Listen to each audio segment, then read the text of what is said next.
All right जी, बस that's it. If inflation falls, that means prices are falling, right? Inflation गिरेगी तो prices नहीं गिरेंगी. नहीं, इन्फ्लेशन अगर गिर गई है 6% से 2% पे, तो इसका मतलब कीमतें गिर जाएंगी, है ना. कीमतों को क्या होगा, प्राइसेस को क्या होगा, बढ़ेगी. Prices are increasing. पहले 6% से बढ़ रही थी ना, अभी भी बढ़ रही हैं, लेकिन अब 2% से बढ़ रही हैं. जब इसकी ये प्राइसेस सिर्फ तब गिरेंगी जब ये माइनस में चला जाए इन्फ्लेशन. ये बात है. जीरो इसका मतलब कांस्टेंट है, प्राइसेस कांस्टेंट. ठीक है. नहीं भाई, क्या रट्टे लगा रहे. इसका मतलब प्राइसेस कांस्टेंट हो गई. यस, ये देखें. The graph shows the annual percentage change in the prices of services and in the prices of goods between 2007 and 8. दिया बा क्या है, दिया बा क्या है, what is this? Annual percentage change in price. This is what? This is inflation या deflation का रेट है. ठीक है.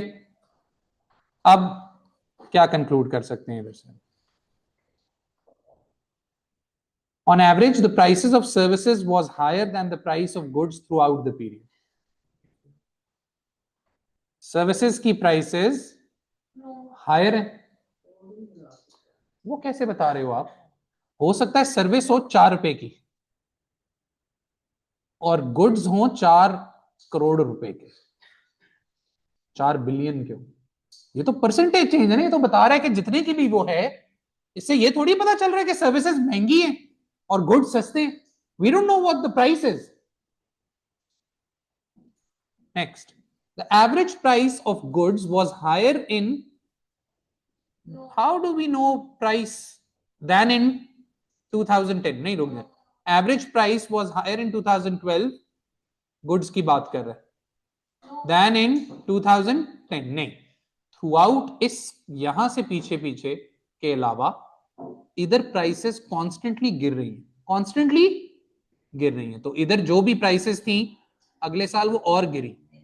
ठीक है, फिर वो और गिरी. ये भी नहीं हो सकता. The average price was of services was higher in 2012 than in 2010. 2010 में प्राइसेस बढ़ रही थी कितने से? मोर देन 5% से. फिर 11 में दोबारा बढ़ी, फिर 12 में दोबारा बढ़ी. तो average prices was higher in 2012 than in. This seems correct. क्या ख्याल है ना, कि 10 में जो भी कीमतें थी अगले साल बढ़ी, फिर उससे अगले साल फिर बढ़ी, तो 12 में वो कीमतें ज्यादा होंगी. This seems to be correct. There was a fall in the general price level between 2008 and 2010.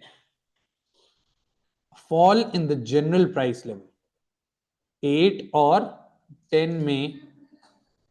कैसे लग रहा है? सर्विसेज की हमें पता है कि जनरल प्राइस लेवल जो है उसमें गुड्स भी इंक्लूडेड होते हैं और उसमें सर्विसेज भी. हाउ डू वी नो कि कितनी बड़ी है, कितना वेटेज है सर्विसेज का, कितनी वेटेज है गुड्स की? ये हम कैसे कह सकते हैं? एक ही चीज हम श्योरिटी से कह सकते हैं और वो ये है.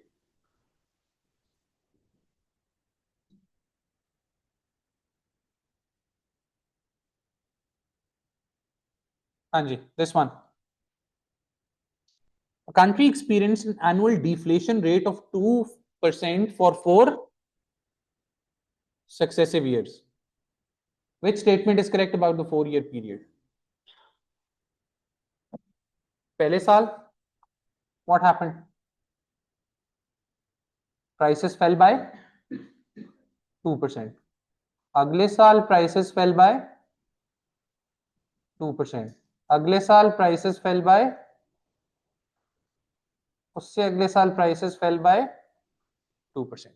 Over the 4-year period prices को क्या हुआ?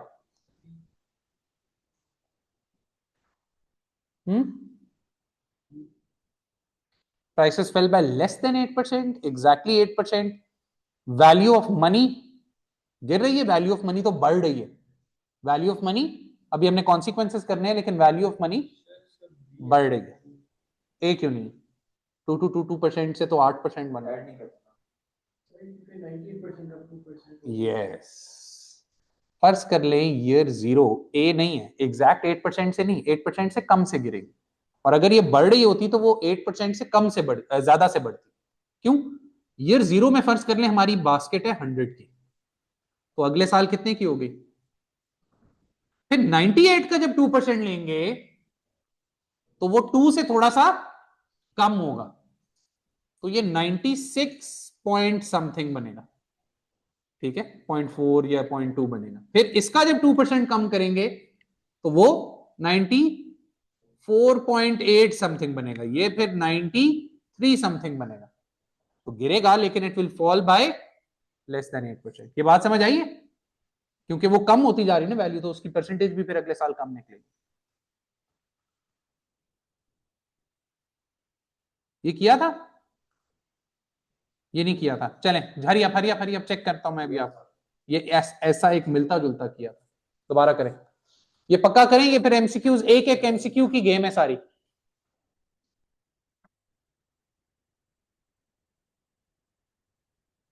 चलें चलें, कैलकुलेटर चलते पे नजर आए, पेन चलाएं। मैं वीडियो पॉज कर रहा हूं।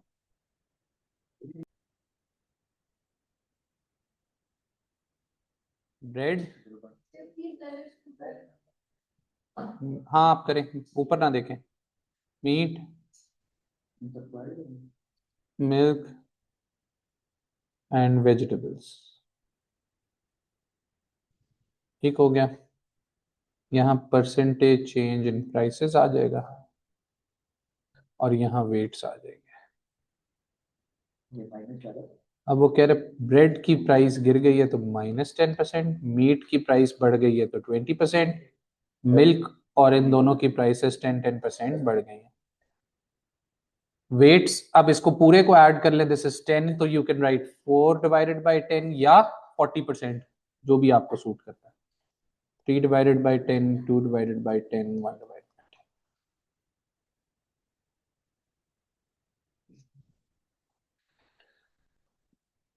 This will be -4%. This will be 6%. This will be 2%. This will be 1%. 10 का 10% 1 आएगा ना, टोटल 5 आ रहा है। क्या क्या गलती हुई है?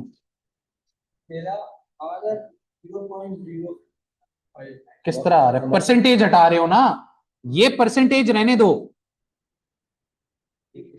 10 का 10% ना निकालो, 10 का 40% निकालो, तो वो क्या आता है? 4%। समझ रहे हो? दोनों परसेंटेजेस ना हटाओ, तुम दोनों परसेंटेज, इसलिए मैं कह रहा था करो, करोगे तो होगा। चले जी, बस, दैट्स इट। हेडिंग दे दीजिए।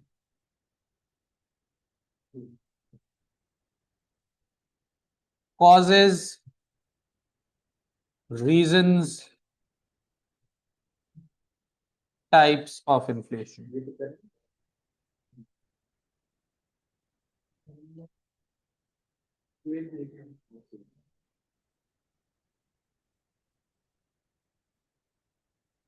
इन्फ्लेशन के दो मेजर कॉजेज हैं। क्या? जिस डिटेल में हमने एडीएस कर लिया है, this should be a walk in the park. एक होता है डिमांड पुल इन्फ्लेशन, दूसरा होता है कॉस्ट पुश इन्फ्लेशन।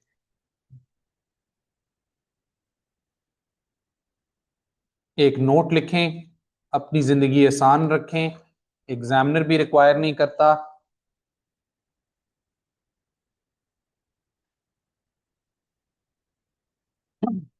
तो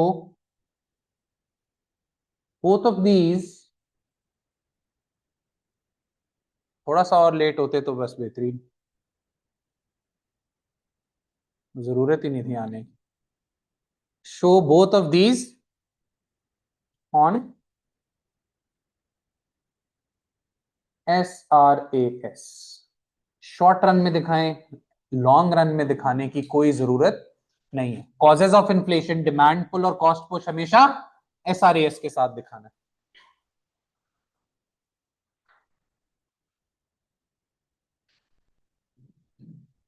डिमांड पुल इन्फ्लेशन,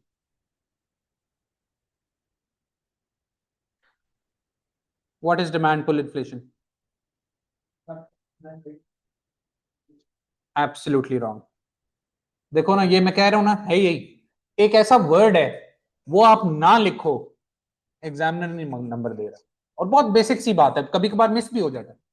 मैं भी लिखते लिखते अक्सर स्किप कर जाता हूँ वो चीज, लेकिन वो नहीं, ये इसलिए मैं कहता हूँ ना, ये FSC है, ये A levels नहीं है, ये FSC है। अभी लिखना है, an increase in aggregate demand not matched by an equal increase in aggregate supply which leads to higher price। ये जो डिमांड बढ़े, और ये मेंशन करना लाजमी है कि उसके साथ साथ सप्लाई ना बढ़े, जिसकी वजह से इन्फ्लेशन। समझ रहे हैं? ये जो not matched by an equal increase in aggregate supply है ना, इसके नंबर है। ये ना लिखो, वो नंबर नहीं देता डेफिनेशन। लिखें जी, this is when the aggregate demand of the economy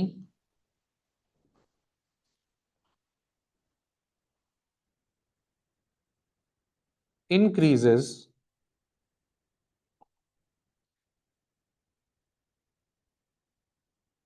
not matched by an equal increase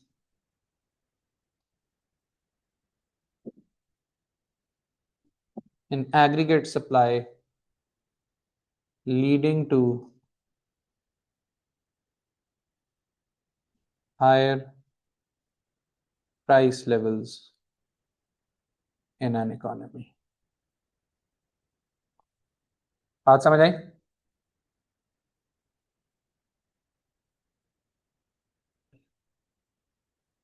और AD में increase because of numerous reason, C plus I plus G plus X minus M, वो हमें पता है। ठीक है, नेट इनका total हो सकता है 3 गिर रहे हो, एक बढ़ रहा हो, लेकिन इतना बढ़ रहा हो कि AD बढ़ जाए। Do we understand this? चलें जी, हरी आप बनाए।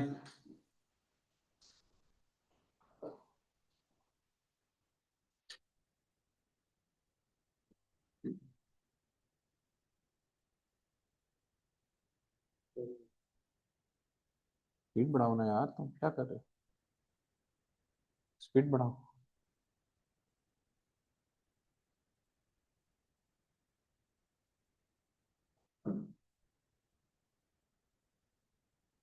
Straight lines will also work, मर्जी है।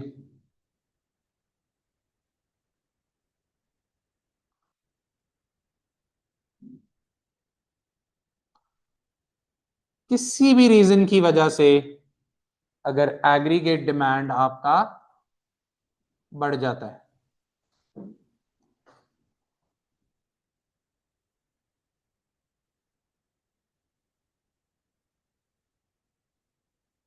AD increases, what happens to the price level? Price level बढ़ गया, और आपका GDP भी बढ़ गया, एम्प्लॉयमेंट भी बढ़ गई। इसीलिए हम इसको एक और चीज भी कहते हैं, we call it good inflation. Why do we call it good inflation? क्या बेनिफिट हो रहा है? GDP तो बढ़ रहा है, GDP भी तो बढ़ रहा है, इकोनॉमिक एक्टिविटी इंक्रीज कर रही है। Do we understand this?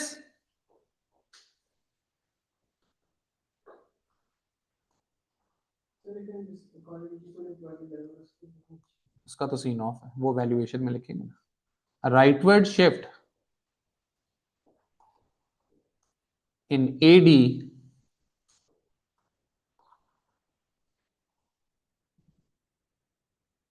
will lead to higher price levels P1 to P2 along with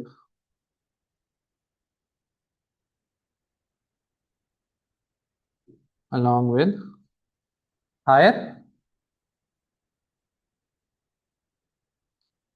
GDP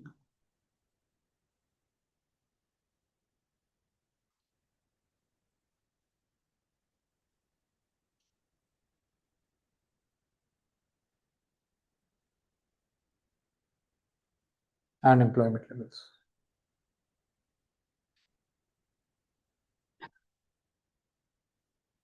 क्या ख्याल है? इसी के अंदर एक छोटा सा और पता होना चाहिए, पहले सिलेबस में होता था, रिक्वायर्ड था, अब नहीं है, ठीक है, क्योंकि कुछ पार्ट्स A2 में चले गए, लेकिन फिर भी अलहदा से लिख लें, एक चीज होती है मॉनेटरी इन्फ्लेशन। ये डिमांड पुल का ही पार्ट है, इसको अलहदा से इसलिए लिखा जाता है क्योंकि ये एक मेजर कॉज है। क्या? Yes, this is when excessive printing of money, supply of money,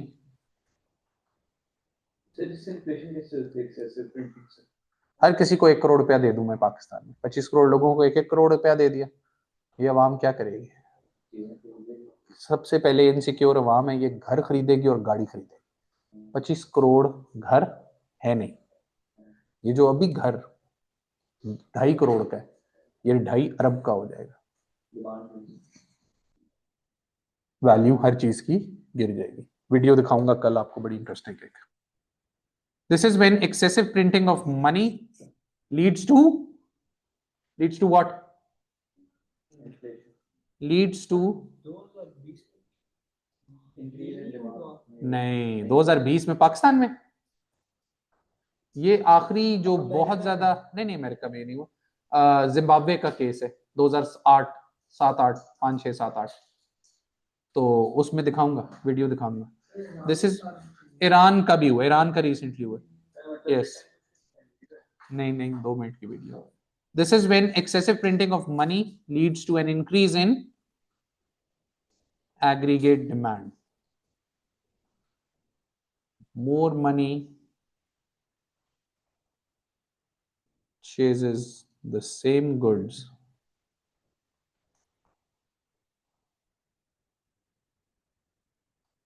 making them expensive.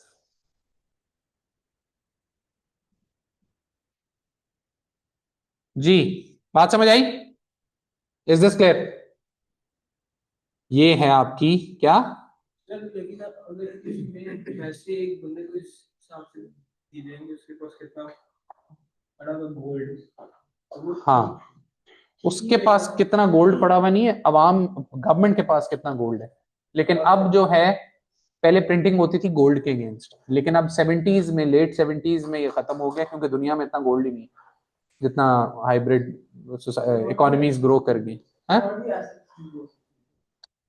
क्या यूज हो सकते हैं?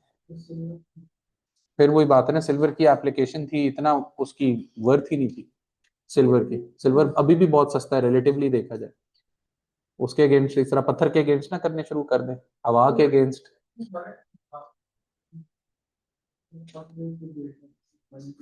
बस फिर इसीलिए तो गवर्निंग सोसाइटीज हैं, गवर्निंग बॉडीज हैं, स्टेट बैंक है पाकिस्तान का दुनिया में, लेकिन चल रहा है निजाम, क्योंकि वो इम्पॉसिबल हो गया था ना, गोल्ड इतना था ही नहीं उस वक्त, उतनी वर्थ नहीं थी। जी, डू वी गेट दिस? आसान है मुश्किल? इससे आसान देखा है कभी कुछ? आ जाए। Yes, cost push inflation, Pakistan में जो अभी आपने बर्दाश्त की है वो कॉस्ट पुश इन्फ्लेशन कर रहे हैं। हाँ, डिमांड डेफिशिएंट अनएम्प्लॉयमेंट होती है, अनएम्प्लॉयमेंट होती है, इन्फ्लेशन है।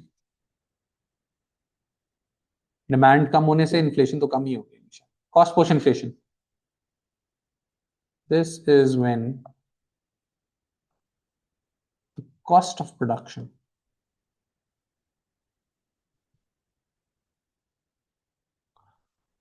in an economy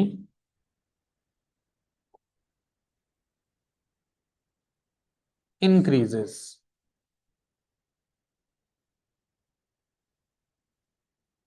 shifting the short run aggregate supply leftwards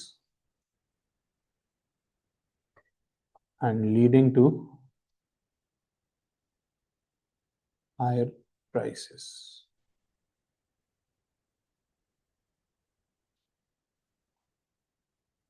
Cost of production may increase due to an increase cost of production may increase due to an increase in returns to factors of production that are आ सकते हैं वही लिख रहे हैं ना एक पूरा वो कैनोपी है ना उसमें बहुत कुछ है returns two factors of production क्या है जब मुल्क में क्या होगा रेंट्स बढ़ जाए जब मुल्क में वेजेस एंड सैलरीज बढ़ जाए जब मुल्क में प्रॉफिट मार्जिन्स बढ़ जाए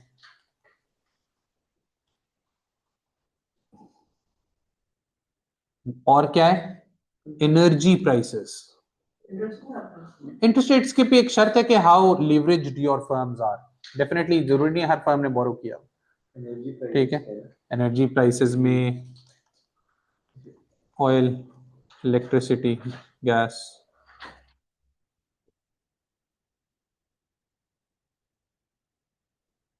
एक्सेट्रा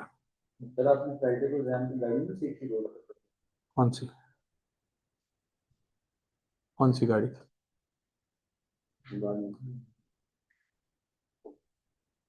यूं दोबारा खड़ी हो गई थी जी rents wages salaries profit margins energy prices oil electricity gas खड़ी नहीं आती इसलिए करती लोगों अच्छा खड़ा किया होता है काफी लोगों गाड़ी कौन सी थी फिर मैं गैस कर रिवर्स ब्लैक हो जाती है नहीं यार वो तो खैर पिछले हफ्ते था मैंने कहा शायद वो एक कार्निवल थी या क्या थी अच्छा अच्छा जी वो जो डिवाइडर पे चढ़ी हुई थी एक गाड़ी सोरेंटो थी पुरानी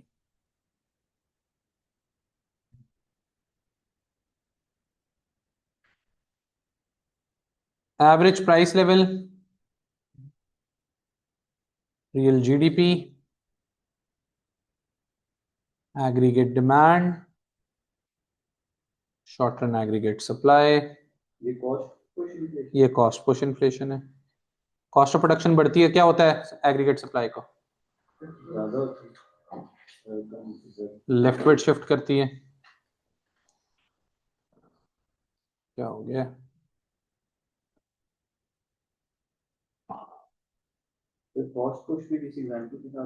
अभी बताएंगे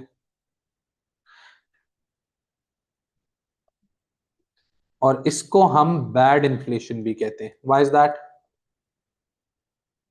why is this bad inflation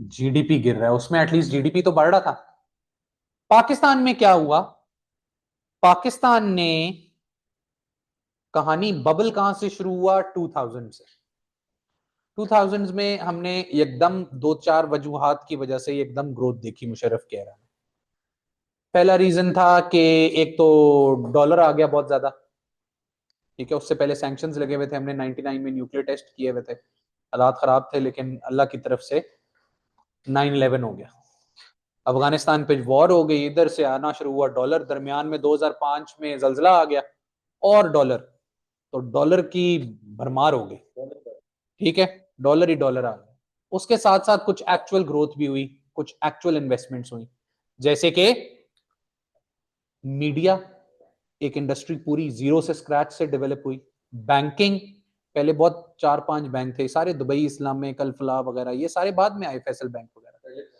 पहले ये घिसे पिटे एचबीएल यूबीएल एमसीबी और ये सरकारी बैंक्स की तरह चल रहे थे ठीक है फिर क्या हुआ मीडिया आया इंटरनेट सेलुलर प्रोवाइडर्स और सेलफोन्स ये जोंग मोबिलिंग शोबिलिंग किया है छोड़ दें इनको फोन को छोड़ दें जी बात समझ आई तो पाकिस्तान में क्या हुआ एकदम इकोनॉमिक ग्रोथ हुई 6.7% 2006 में हमने टच किया इन रियल टर्म्स। आई बात समझ में? व्हाट हैपेंड वाज, इस सारे बबल में रियलाइज नहीं किया, हम बहुत खुश, एनर्जी क्राइसिस, एनर्जी डिमांड बहुत ज्यादा बढ़ गई। ठीक है, हमारे जमाने में जितने ये डोमेस्टिक हेल्प और ये सारा होता था ना, सब साइकिल्स पे आते थे। अब उन सब लोगों के पास, जितने ड्राइवर हैं सबके पास क्या है? बाइक्स है, 70 है, ऐसा ही है। एलसीडी सबके घर है, पहले बड़े लिमिटेड घरों में टीवी होते थे। ठीक है, आई बात समझ में? एक आधा एसी भी हर किसी ने लगवा लिया, समझ रहे हैं इस तरह के लोगों ने।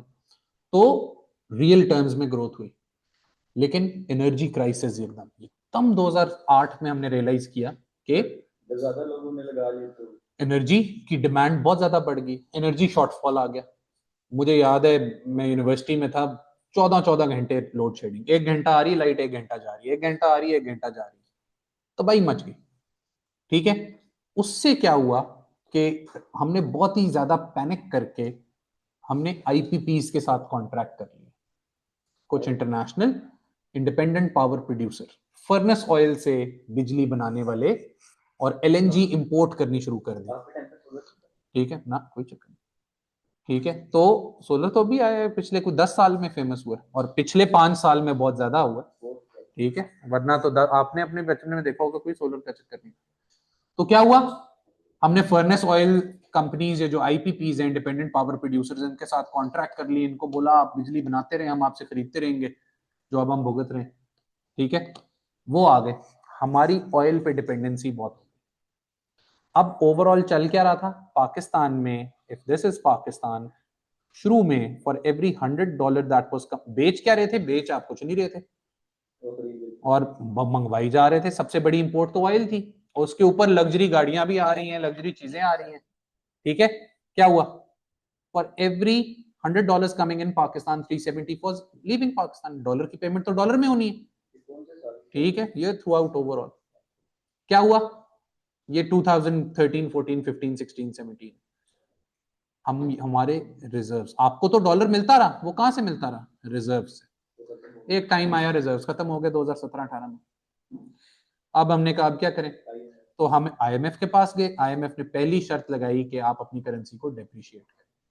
हमने अपनी करेंसी 200% डेप्रिशिएट की, डॉलर 100 से 300 के आसपास आ गया। ठीक हो गया, अपनी रियल वैल्यू पे आ गया।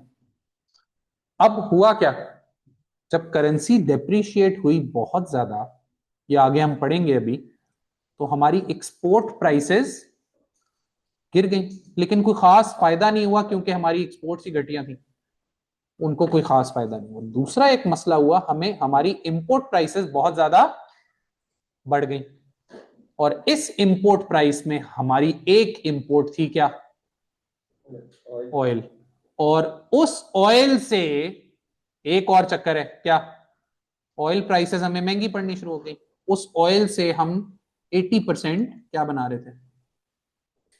पेट्रोल वाला oil. Yes yes, crude oil के अंदर फिर बाकी होता है ना, फर्नेस ऑयल होता है, केरोसिन होता है, ये सब डीजल होता है। ठीक है, इलेक्ट्रिसिटी प्राइसेस भी इन दो चीजों की वजह से क्या हुआ, बहुत बढ़ गई।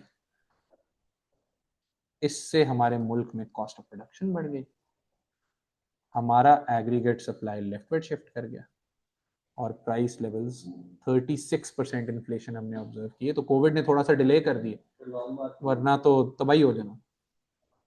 इसके साथ साथ एक और मसला, बहुत बड़ा मसला और आ रहा था क्या, हम बड़े खुश थे रियल एस्टेट बूम, लेकिन उस रियल एस्टेट बूम जहां हमने पैसे कमाए, एक और मसला आ गया,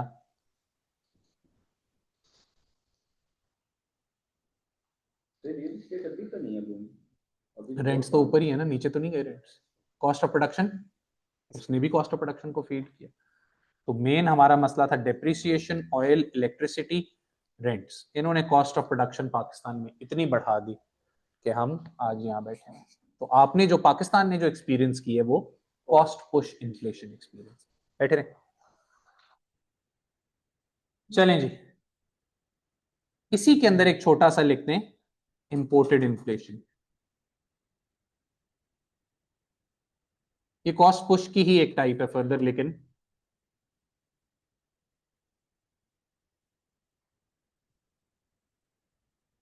this is when country is dependent for imports of raw materials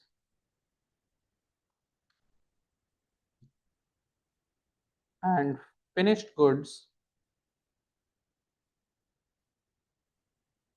on other countries.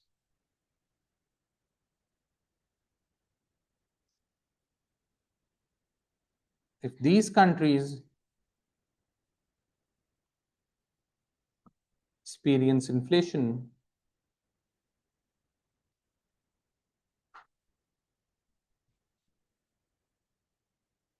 this country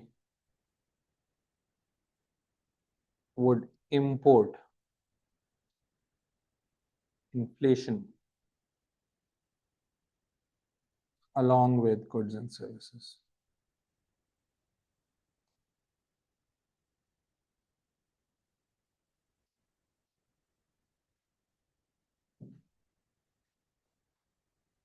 सब कुछ आप बाहर से मंगवा रहे हैं, मालदीव्स कुछ भी नहीं है उनके पास, सब कुछ आ रहा है इंडोनेशिया, श्रीलंका और इंडिया से, इन तीनों में इन्फ्लेशन हो गई, तो मालदीव्स में भी ऑटोमेटिकली कॉस्ट ऑफ प्रोडक्शन बढ़ जाएगी.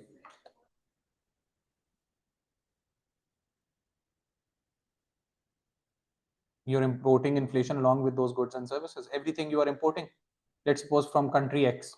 Now country X experiences inflation.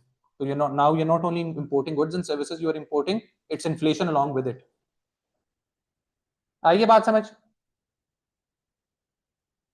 Demand पुल कॉस्ट पुश कर लेंगे हैंडल, पक्की बात है. चलें, इतनी सी बात थी.